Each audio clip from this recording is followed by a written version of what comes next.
सलमान आबिद साहब, गुफ्तगू का आगाज़ आपसे करते हुए बात तो सारी मैंने इंट्रो में कह दी, लेकिन absolutely not so we just want a statement from an American congress woman. क्या सर कमेंट करेंगे? क्या इमरान खान का वोटर या सपोर्टर कोई सवाल करेगा या सोचेगा, या बस वो ब्लाइंड फॉलोअर है जो कहेगा कि जी तब जो खान साहब बात कह रहे थे वो ठीक है, जो अब कर रहे हैं ये भी बेहतरीन है? पहली बात तो यह है कि पाकिस्तानी सियासत के अंदर जो फॉलोवर्स होते हैं वो ब्लाइंड ही होते हैं, वो बहुत ज़्यादा सोचते समझते कम है। भट्टो साहब की सियासत को देख लें, नवाज शरीफ साहब की सियासत को देख लें, और फिर अब इमरान खान की सियासत को देख लें, आपको ये चीज़ें रिफ्लेक्शन में नज़र आएंगी। हम समझते हैं कि हमारी क़यादत जो करती है वो दुरुस्त करती है। दूसरी बात यह है कि इमरान खान साहब इस वक्त एक मुश्किल सूरत हाल से दो चार हैं,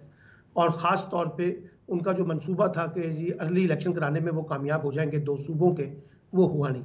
उसके नतीजे में उनके खिलाफ इंतकामी कार्रवाइयाँ चल रही हैं, और 9 मई के बाद तो बहुत ज़्यादा हमने देखा, कोई 6-7 हज़ार के करीब इस वक्त बंदे जो हैं वो गिरफ्तार हो गए हैं। अब ये 6-7 हज़ार जो गिरफ्तार हुए हैं, ये सारे वो लोग नहीं हैं जिन्होंने 9 मई के तशद्दुद के अंदर हिस्सा लिया है। असद उमर ने कहाँ हिस्सा लिया, शीरी मज़ारी ने कहाँ हिस्सा लिया, शाह महमूद कुरैशी ने कहाँ हिस्सा लिया, ये सब सवालात भी हैं। तो एक मुश्किल वक्त पीटीआई के ऊपर इस वक्त हम देखने को नज़र आ रहा है। उनके लोग उनकी पार्टी छोड़ रहे हैं, और जिस तरह से मीडिया के अंदर उनके बारे में खबरें चल रही हैं वो यकीनी तौर पे तकलीफ दें। अच्छा, अब जो लॉबी फर्म की आपने बात की है, ये अमूमी तौर पे हर सियासी जमात के पास ये राइट होता है कि वो इंटरनेशनल दुनिया में अपने इमेज बिल्डिंग के लिए इस तरह की फर्में हायर करें। नवाज शरीफ साहब के पास भी या जरदारी साहब के पास भी पैसे कम नहीं है, और बल्कि कहा जाता है कि बिलावल साहब के इमेज बिल्डिंग के लिए भी इसी तरह के पैसे खर्च किए गए थे। लेकिन सवाल सरा ये है कि इमरान खान साहब ने जो बात उनसे की है,